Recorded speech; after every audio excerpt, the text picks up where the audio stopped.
بانٹا جا رہا ہے. اب سوشل میڈیا کے یوزرز کی اگر بات کی جائے تو ہماری یوتھ ہے. 64% پاپولیشن ہماری اگر اس وقت جو ہے وہ نگیٹیوٹی پروموٹ کرنے میں لگی ہوئی ہے تو پھر ان کو تربیت کون دے گا؟ ان کی تربیت کو کتنا ضروری ہے کہ بہتر بنایا جائے, ان کے اندر احترام انسانیت, رواداری, اور پھر وہی بات کہ اقلیتوں کے جو حقوق ہیں ان کو اجاگر کرنے کے لیے بھی تربیت دینا ضروری ہے. کون کرے گا ان کی تربیت؟ کس طرح سے ان کو گائیڈ کیا جا سکتا ہے؟ جی, یہ بہت اہم سوال ہے, لیکن اگر اس کو ہم تقسیم کر لیں تو اس کے دو حصے ہو جی سکتے ہیں. ضرور. پہلا یہ کہ پالیسی لیول پر کیا ہونا چاہیے تھا. ہماری بدقسمتی یہ ہے کہ کوئی نئی چیز بھی آ جاتی ہے, کوئی ٹیکنالوجی بھی آ جاتی ہے, اس کو ہم منوان قبول کر لیتے ہیں.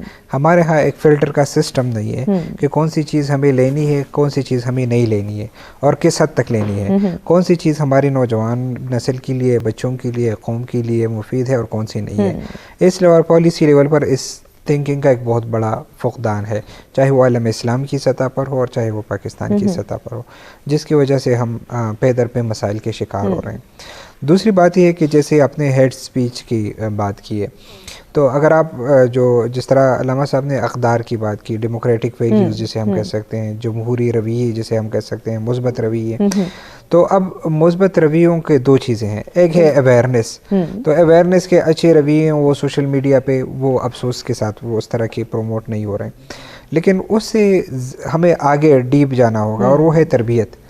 ہمارے ہاں بیشتر یہ ہوتا ہے کہ ہمارے لوگ ہم تقریر کر لیتے ہیں یا کسی موضوع پہ تبصرہ کر لیتے ہیں, تجزیہ کر لیتے ہیں, یا کوئی عنوان پہ آرٹیکل لکھ لیتے ہیں اور ہم کہتے ہیں کہ جی یہ مسئلہ حل ہو گیا. وہ صرف اس کی ایک اویئرنیس لیول ہے. یعنی اس رویے کو اگر میں بحیثیت استاذ تو اس کو میں کیسے پروموٹ کروں گا اپنے طالب علموں میں, اس میں سب سے زیادہ چیز جو ہے وہ کردار ہے استاذ. اگر میری کردار سازی نہیں ہے تو میرے کردار سے وہی متاثر ہوگا. اب اس کی ایک مثال لے لیں, جیسے صحابہ کرام کو لوگوں کو اسلام کی دعوت دیتے تھے تو ان سے پوچھا جاتا کہ جی ہم کیا کریں, تو انہوں نے کہا کونوا مثلنا, ہمارے جیسے ہو جاؤ. یعنی جو ہماری کردار ہے, ہمارے معاملات ہے, سچائی ہے, کردار سازی ہے, اس کو دیکھ کے یہی اسلام ہے. اب میں ممبر پہ بیٹھ کے یہ نہیں کہہ سکتا کہ جی میرے جیسے ہو جاؤ.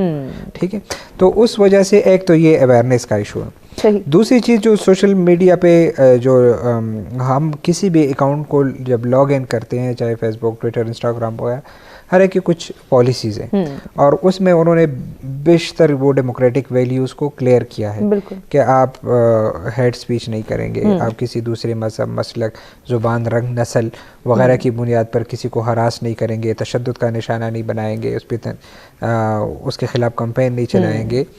تو ایک تو یہ مسئلہ ہے. اب یہ چیز جب آ گئی ہے تو یہ اتنی تیزی کے ساتھ ہماری سوسائٹی میں آ گئی ہے کہ اس پہ ہمارا قانونی نظام بھی بہت حد تک خاموش ہے اور بے شمار مسائل کا شکار ہے. کیوں خاموش ہے؟ آپ اسے ڈسکشن کو کنٹینیو کریں گے. ہمیں ایک بریک کی جانب بڑھنا ہے, لیکن ناظرین بریک